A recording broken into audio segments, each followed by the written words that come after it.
如果你问我2025年的护肤品市场什么成分火，我会毫不犹豫地把这一票投给三文鱼 PDRN。很多人觉得呢，他不过是一个新晋网红，其实他是个老法师。在上世纪90年代，也就是30多年前，他就已经正式作为医美注射材料上市了。后来呢，他在临床上被反复验证，对伤口愈合、术后修复、抗衰以及敏感肌护理等方面有着自己独特的功效。三文鱼水光针大厂韩国的丽珠兰的母公司2025年的财报还显示，他们大部分的营业收入还是这支水光针 PDRN 给贡献的。但是真正让 PDRN 跳出诊所火到大众视野里的，其实原因很简单，就是这原料降价了。过去呢，它很贵，它贵到只有像法尔曼、像莱博尼这样的贵妇品牌才用得起。但是随着这几年它这个生产技术的提升，生产的规模化上来之后，这个原料呢就逐渐的降价了。结果就是呢，这些平价品牌、功效成分党品牌，他们就都用得起了，他们就把这个 PDRN 都加到了自己的配方里。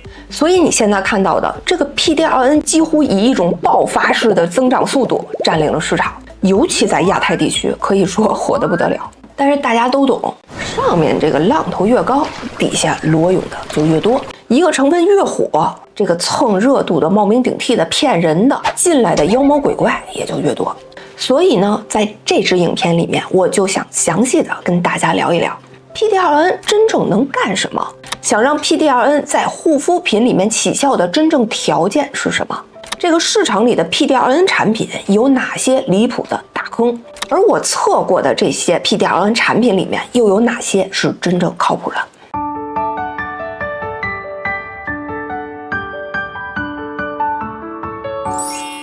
PDRN 中文名称叫做多聚脱氧核苷酸，它是指在一定分子量范围内的 DNA 的片段。目前我们市场上的 PDRN 水光针呢，它用的是归于来源的生殖细胞里面提取的 DNA 片段，比如说最常见的就是精巢细胞。这块注意一点，就是它不是精子，而是精巢细胞，因为只有精巢细胞携带的 DNA 才是完整的，它才能提取出大量高质量的 DNA 片段。那这些 DNA 的片段进入到人体里面，它能干什么呢？那我们就要从 PDRN 进入人体之后都经历了什么开始说。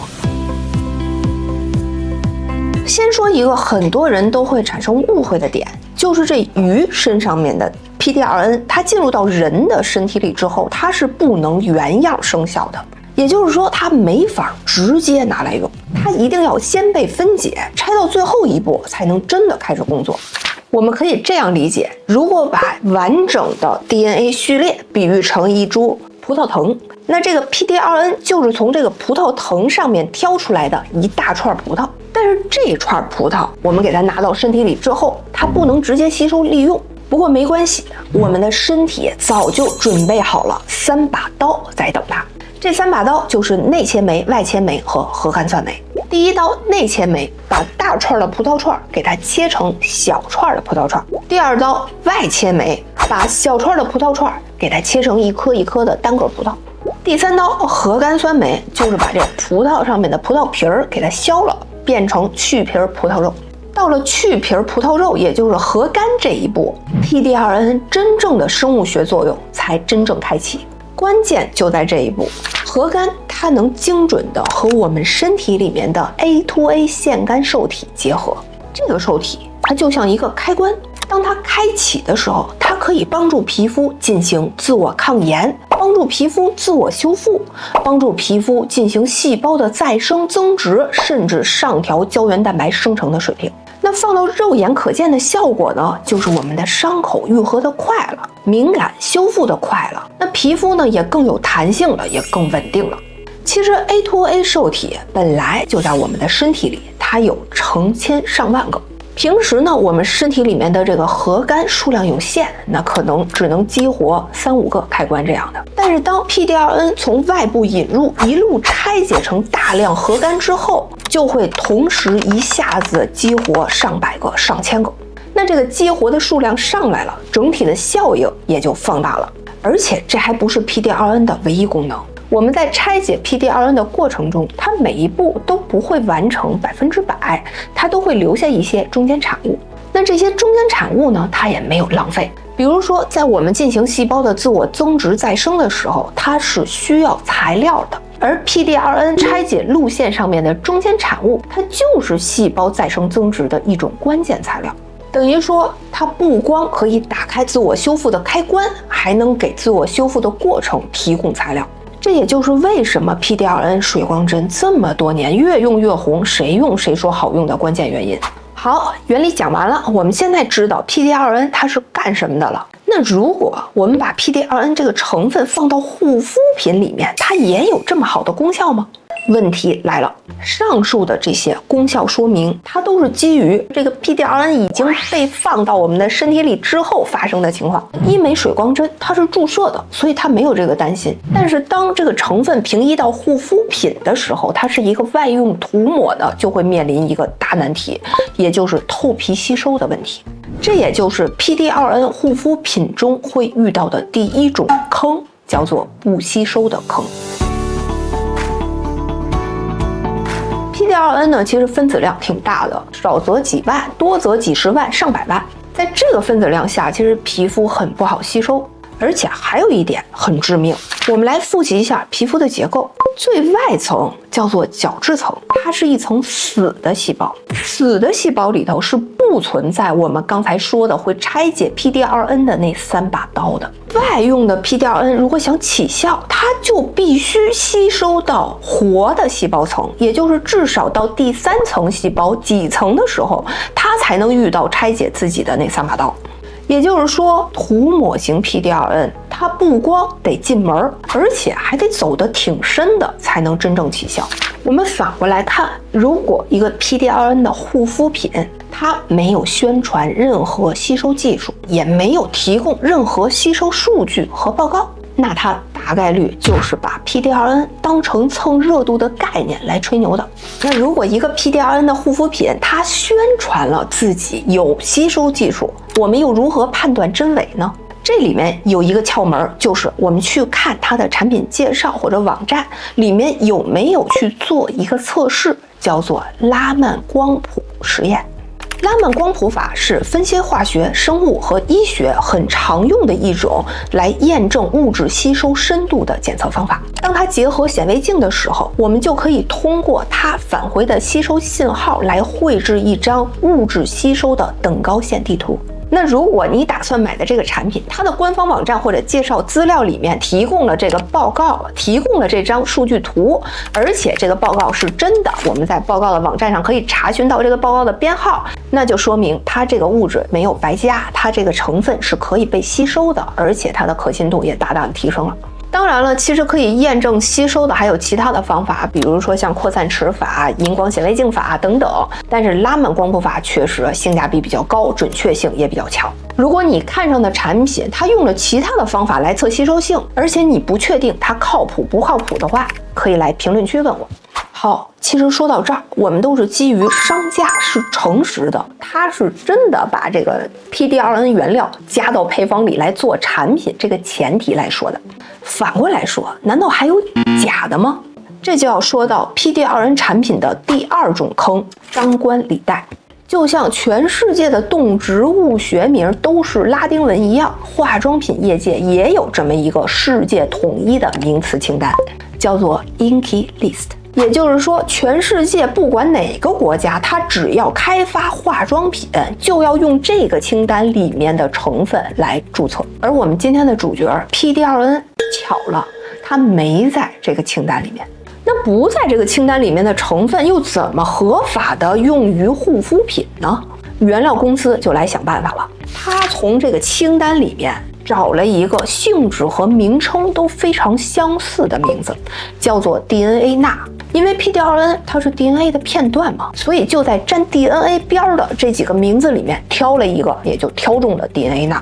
然后呢，他就把这顶叫做 DNA 钠的帽子给 PD-RN 戴上了。这下 PD-RN 可以合法上市了，但是这也给一堆不法分子留下了一个大大的法规空子。因为化妆品原料界本来就有一个叫做 DNA 钠的物质，它它呢分子量可大可小，大部分是用于在皮肤表面上成膜，然后保湿用的。等于说2个效果完全不同的物质在共享同一个名字。于是呢，那些本来加了 DNA 钠的产品，一看哟 ，PD-2N 出名了，我们还是同一个名字，这热度不蹭白不蹭。但是呢，他又不敢犯法，不敢明说，所以就会编出一些模棱两可的宣传语，比如说什么三文鱼同源、院线同款、院线相似款，等等。剩下呢，就靠用户去脑补。用户呢，他自己觉得捡了个大便宜，花很少的钱买了一个院线同款的好产品，但其实呢，就是被骗了。那这类骗局有什么好的辨别方法呢？我给大家一点提示。PD-2N 虽然现在原料价格降了很多，但它毕竟还是一个技术活，所以真正添加了 PD-2N 产品的品牌，它都会去宣传自己的技术性，比如说它用了什么什么专利，或者是用了哪个大厂什么技术之下的 PD-2N 的原料。那如果一个 PD-2N 的产品，它宣传了三文鱼同源、院线同款等概念，但是没有说自己有任何的技术，有任何的专利，同时这个产品还卖得很便宜的情况下，那80%就是张冠李戴这种情况。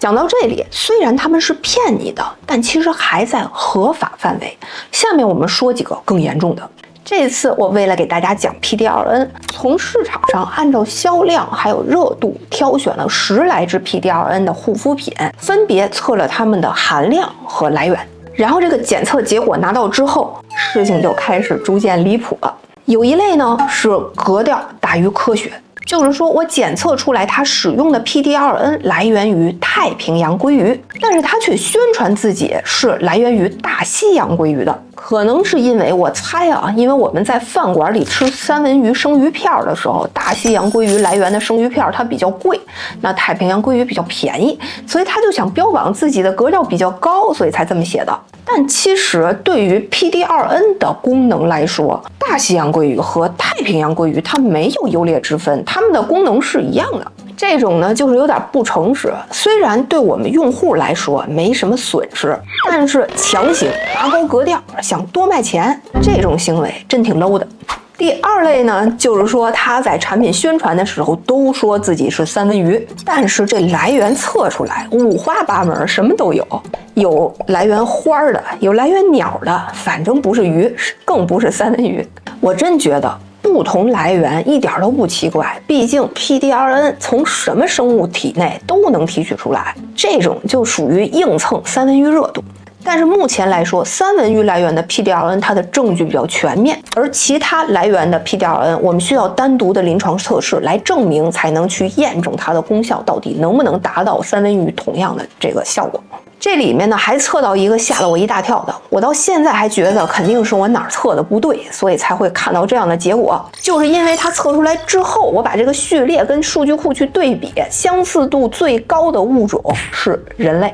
真是离谱妈妈给离谱开门，离谱到家了。然后更有甚者，还有根本没加的，也就是我从这个样品里面根本提取不出来任何和 DNA 有关的物质。这次我选的所有的产品都是从大型购物网站上，比如说像亚马逊这类的销量排名靠前的、知名度比较高的10来种产品，把它们都送检到了有资质的第三方检测机构进行检测。这里头呢，其中有一半都存在我上面说的不同的虚假宣传的问题。所以在这儿，我仅代表个人的立场和观点，只把我测到的不错的、比较诚实的产品来跟大家说一说。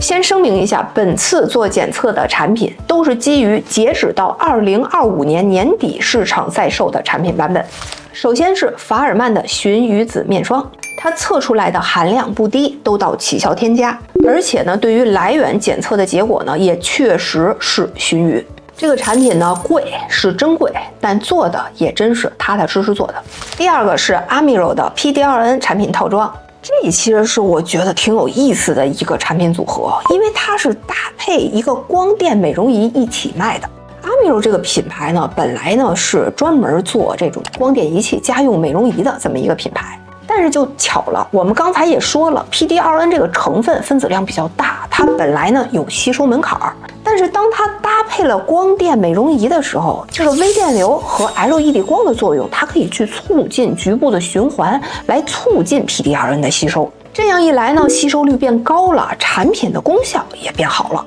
那对于他们跟套装一起组合出售的这支 PDRN 精华呢，我也进行了含量和来源的检测，含量呢也不低，也到起效量。来源呢是太平洋鲑鱼，也是正经的三文鱼来源。第三个呢是佩尔赫乔的溶血面膜。